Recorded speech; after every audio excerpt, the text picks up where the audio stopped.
I'm now joined by Sophie Aldred. Sophie, I'm going to ask you the most important question I think you can ask someone in this day and age. How are you?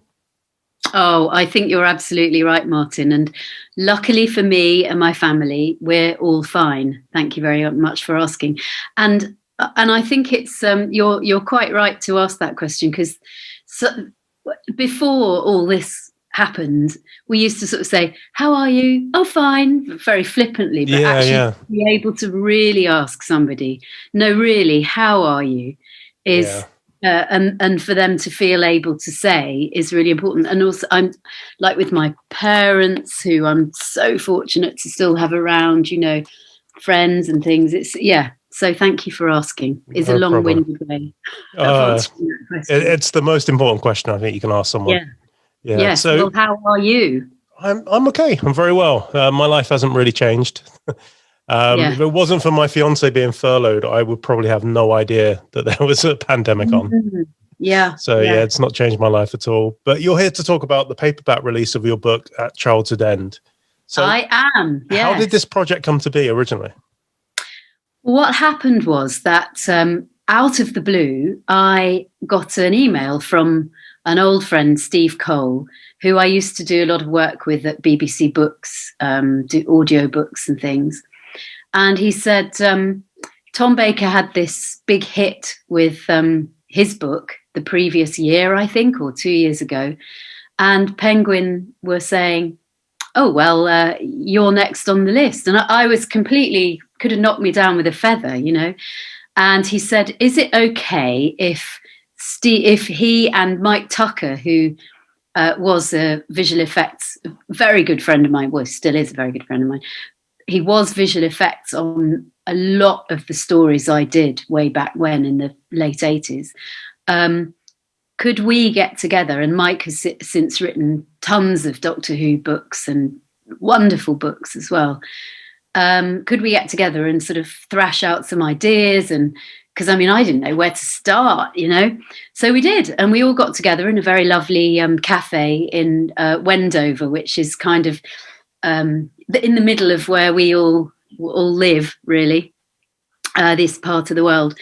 And we just started talking, really. And I had just filmed the Blu-ray trailer for season 26. Yes, that's brilliant. And so, I had some really clear ideas of where Ace is now, and Pete McTighe and I was so delighted with his script and so thrilled to be doing that I just straight away, I absolutely knew who I wanted Ace to be in this book now, present day Ace. So we talked about ideas and then we all went off and we had more ideas, emailed, and it was a real true collaboration. It was great. Couldn't possibly have done it on my own. I hate working on my own. So it was great to be working with them. What was the collaborative process like? Were you just emailing back and forth or were you meeting up? Emails. No, even pre-COVID, this was, we've all got busy lives. So we actually just ended up doing it all by email, really. Okay. So I really love the character of Squidget, that little gadget. Yes. My son's read the book as well, and it's difficult to get him to read anything because he's 12 and he's at the age where reading isn't cool, but he really enjoyed the book, and he was asking, what are the chances of a Squidget toy? Oh, I'm so delighted. Yes, Squidget has really caught everybody's imagination. I definitely think, if heaven were kind and Ace were to be on TV, Squidget would definitely be a companion, Ace's companion. So talking about Ace being on TV, who do I have to write to petition them to greenlight an Ace series? Yeah, I know. Well, Chris Chibnall, I guess. But yeah, it would be a great thing, wouldn't it, to have? And I noticed last week somewhere that somebody sent me that Russell T Davies had said that Doctor Who should have Marvel-type spin-offs. Absolutely. And so actually I texted him straight back and said, well, will you write one for Ace? Get on it. I know you do a lot of Big Finish, and I love Big Finish, but there's there's something about having all these shows on TV that would just mean so much more to fans. Isn't it funny? I know what you mean. I mean, Big Finish is amazing, extraordinary. Yeah, absolutely. It's just kept us all going, all of us, actors and listeners and fans alike. And it's a really amazing company. But you're right, there is something about the TV that makes it kind of, I don't know what the word is. Is it real? Is it more tangible? I don't know. There's something about it. I agree. Yeah. So we haven't really talked about the book too much. How would you describe this story to somebody? Good question. Because it kind of starts off very much earthbound, and you think sort of that's the way it's going. And it's really Ace. She's now this multi-millionairess living and working in this penthouse which overlooks Tower Bridge and the Tower of London, so she could keep an eye on UNIT when they were there. And she's kind of a bit of a loner, and then she kind of gets to hear about something that's going on, what's something that's happening, and it takes her back to Perivale, where she came from. Yeah. She meets up with kind of an old friend, and then it kind of goes off.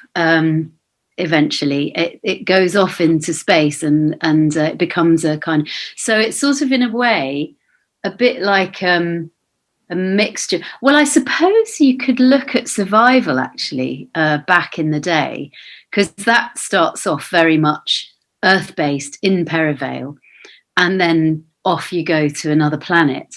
So I guess that's the nearest equivalent, really. Yeah.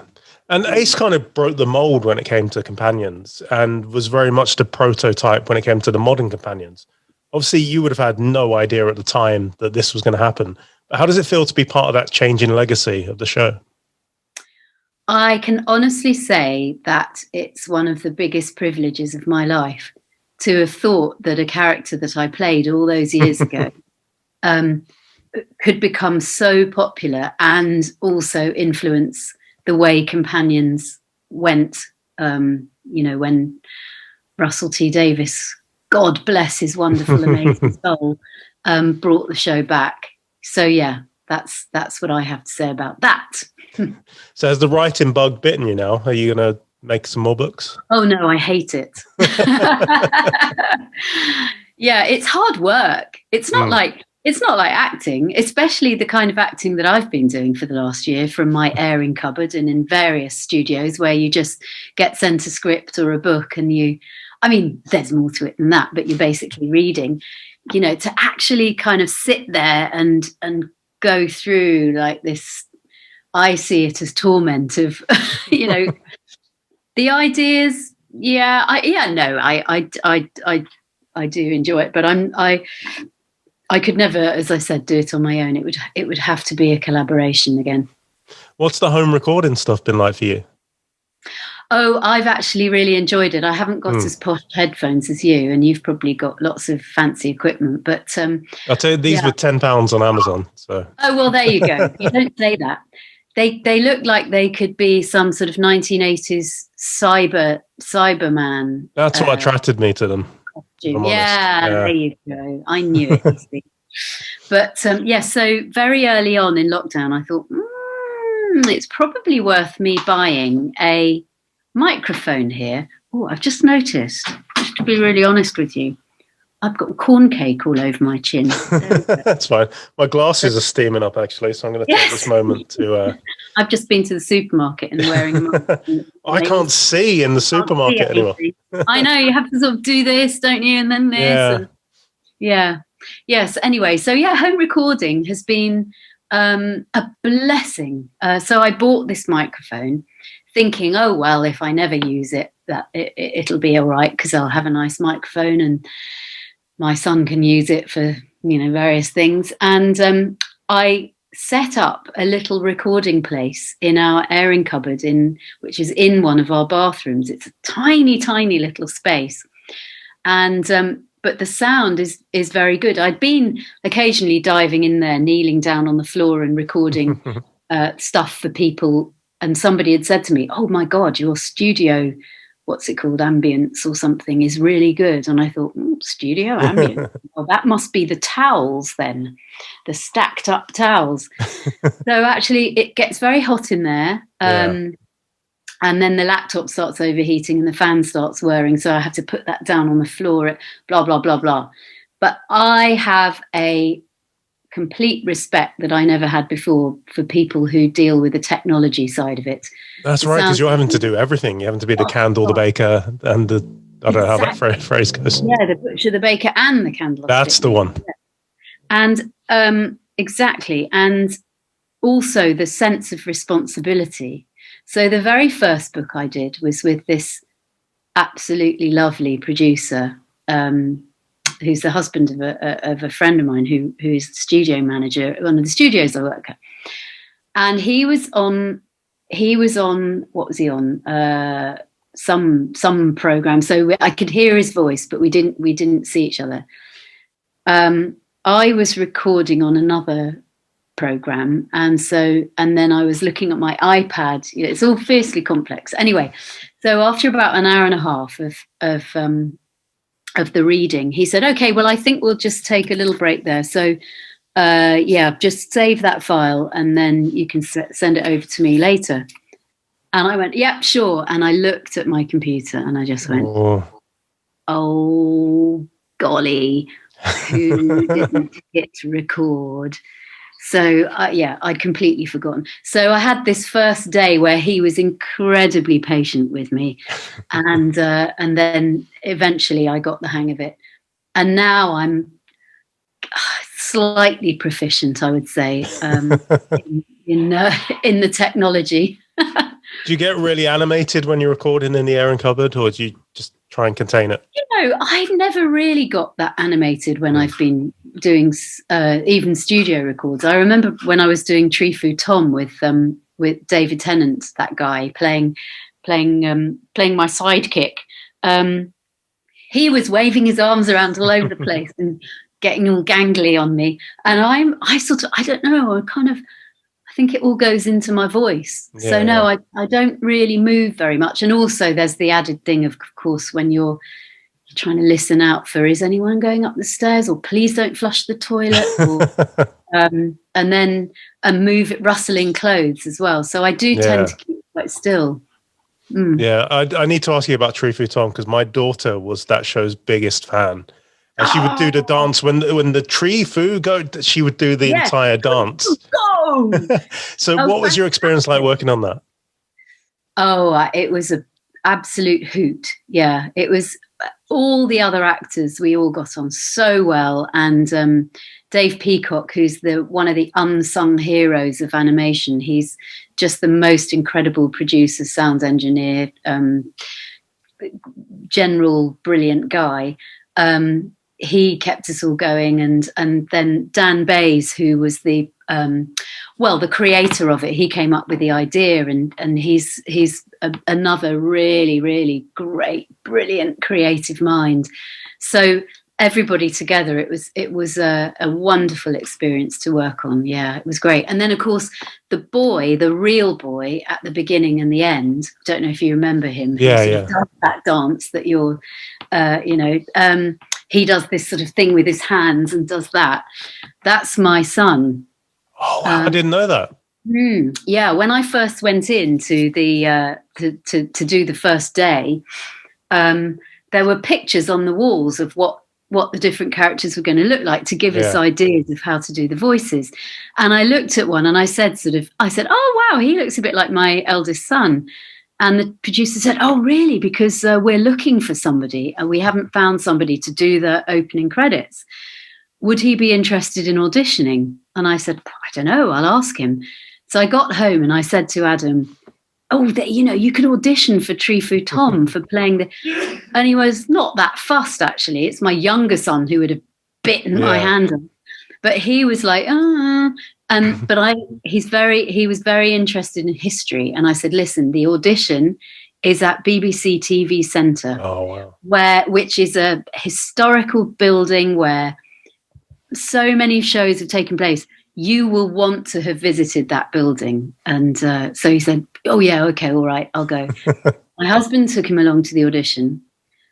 He did some stuff on camera, and nobody knew that he was my son. And out of all the people they auditioned, he then got the part. And it was so fun because we went down to Puzzlewood, is it called? Yeah, Puzzlewood, where Merlin was filmed, and lots of bits of other shows. Beautiful woods down on the sort of Gloucestershire border. I think Gloucestershire, I can't remember anyway. And then the cottage was in Gloucestershire. And it amazed me. He was like a pro. He knew that pretty much the first take he did, he sort of stopped, and they said, oh, we're going to do another take because something was in the way or something. He said, do you want me to put a mark down on the ground for where I came up to so that I can go to the same place? It was like, is this something that genetically seeped in or something? Perhaps. But he's now, he's 21 in a couple of weeks' time. And every birthday, people from all his old friends send him the opening titles of Tree Free Tom. Oh, that's amazing. Is he fine with it, or is it like, Absolutely fine with it. That's brilliant. I think he's secretly quite proud. So do you prefer voice acting or stage acting or screen acting, or does it all just scratch a different kind of itch? All of it. Yeah. All of it. Give me any acting, I'll do it. When I'm doing screen acting, I think, yes, this is what I want to do forever. When I'm doing theatre, this is what I want to do forever. When I'm in the cupboard, most of the time, I go, yes, this is amazing. Yes, as you say, it all scratches a different itch. Very good way of putting it. Do you approach the different types of acting differently? Like, is there a different skill set for voice acting to stage acting? Not consciously. I think it's something that I'm so used to doing now that I just kind of fall into it. So, to be honest, I don't think I've ever really overthought how I do stuff. Perhaps, I don't know, maybe it's a good thing, maybe it's not, but I never went to drama school because I went to university and then I ended up saying, oh, one day I'll go to drama school. I've done lots of courses and things, but I tend not to overthink. I think I've become more professional as I've got older. I've got a very dear friend who's a wonderful actress, and she prepares she researches and she goes to the nth degree, and she is absolutely brilliant. And I've learned a lot from her through that about, gosh, how lazy I am, you know. And so, yes, now I do tend to do more preparation than I used to, because I can see that actually that's something that was probably missing. Although there is that thing about spontaneity, which I also love too. Yeah. Can you remember the exact moment you decided you wanted to act? I can't remember the exact moment. It must have been very early on. What I do remember, and my mum tells me about it, is that when I was about 5, I suppose, I used to put on plays in the garden, and I used to boss around all the neighbourhood children. And there's photos of me, these black and white square photos from the 60s with my costume on. I always used to have to be the handsome prince and the director and the creator, obviously. And I've still got this sort of, it was from we had a dressing up box, and I think that really helped as well. And I think the imagination in those days, I don't know, we were sort of flung out into the garden and told to get on with it, or flung out into the road and told to get on with it, you know, or we didn't have the same sort of relationship that I've had with my kids. There's a book I'm reading at the moment which is fantastic. It's I can't remember what it's called, but it's all about summer holidays from the 30s to the 80s. Okay, that'd be interesting. Yeah, the author has, she's chosen that cutoff because she said 1980 was when duvets started appearing. And for some reason, that's her kind of, or his, I don't even know, I'm saying her. But the book is brilliant. And it took me right back to the sort of 60s, 70s holidays, or even daily, where you come home from school, you do your homework, and then you kind of go out. Yeah. And then at some point there'll be a meal that appears, and your mum comes and goes, supper time or whatever, and you'd go in. But we didn't really have that same relationship with our parents. Yeah, same. I was brought up in a kind of upper middle class household in Blackheath. They had no idea where I was half the time, especially in my early teens. I used to just go, wandering friends on the heath, in the park, playing tennis, whatever. And it literally, I remember my mum saying, this is not a hotel, But I Leave thought, the key at reception. Yeah, yes. Oh, Sophie, this has been amazing. Thank you so much. I could talk to you all day, but I know you're very busy, so I'll let you go. Wow, we've covered a lot, haven't we? But one final question. Could we ever see this adapted to be a Big Finish audio, do you think? Oh my God, wouldn't that be lovely? Yeah. I'd love it on screen as well, or I'm not sure how you do the most of the effects. But anyway, yes, Big Finish would be incredible, wouldn't it? An audio version. I mean, obviously I've done the audio book of it, which was weird in itself because I actually read the audio book before the book had gone to its final print. So it was brilliant because I was able to go through my own book and go, oh, hang on, can we just say that instead? Or I noticed typos that I'd never seen before, or so that was such a joy to be able to do that. But yes, to bring it to life as a drama would be great. That'd be amazing. Yeah, I've been asked, who I would like to play certain parts in it. And so that would be very interesting to get people's ideas about who could play which character. That'd be amazing. Thank you so much for your time, Sophie. Oh, it's such a pleasure, Martyn. Thank you as well.